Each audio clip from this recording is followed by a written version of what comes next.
And as you just saw, Louisiana soybean farmers are at the height of the planting season, and they're making decisions right now that could mean the difference between profit and loss come harvest. And for many Louisiana soybean farmers, the variety of beans they plant isn't always based on bushels per acre. Here in Louisiana, where the climate is hot, humid, and sometimes prone to hurricanes, successful soybean growers look beyond what the yield monitor might tell them later this fall. Fans know there's no substitute for game-breaking talent and a solid playbook. Work with your expert Louisiana Asgrow dealer to find the game-changing rock star products for your farm. These beans are now. Yeah, well, next 2 weeks. In the next 2 weeks, they'd want to roll. It's decision-making time at the farm of Charles Cannatella here in Melville, Louisiana. With more than 3,000 acres of beans set to go into the ground this season, time is running out. It's about doing it the right way, plant what you want to plant.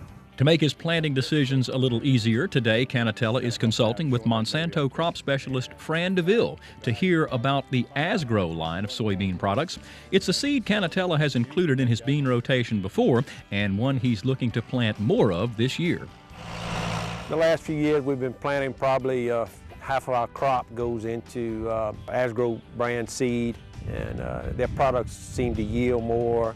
But Cannatella says yields are not the only factor he considers when determining which soybeans to plant. Being from Louisiana, most of what I look at is disease packages, because we have 3 or 4 major diseases that can rob 50 to 60% of your yield, so we just go from there. And from there, it's spending some time with Asgrow specialist Fran DeVille. He knows more about the product line than anyone. DeVille says Monsanto has test plots in and around Cannatella's farm and will use that plant data to make recommendations Cannatella can count on come harvest.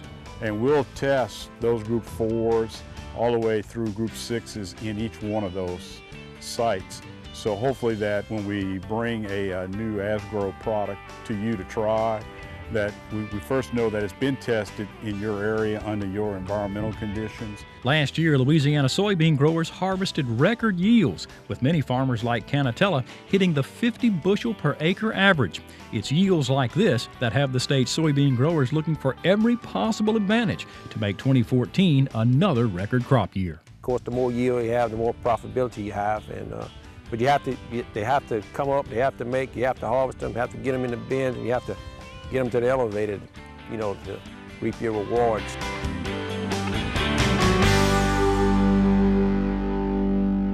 Monsanto's Fran DeVille says the Asgrow soybean test plots here in Louisiana have been tailored to the state's unique growing conditions, such as a shallow topsoil or sandy soil types. For you, the consumer, DeVille says the better Monsanto can increase a farmer's yields, the more stable food prices will be. We'll touch on that later in the program. And he says it also increases the reliability of food sources to feed an ever-increasing global population. And Kristen, I have to tell you, I was out at Charles Cannatella's farm. The amount of technology and research today that goes into a bag of soybeans is mind-boggling, even by today's standards, because 30 years ago, there was no such thing as Roundup Ready beans and all this technology that this is a lot more than just throwing some seed in the ground and hoping for the best. Amazing stuff out there. It is. It's pretty impressive.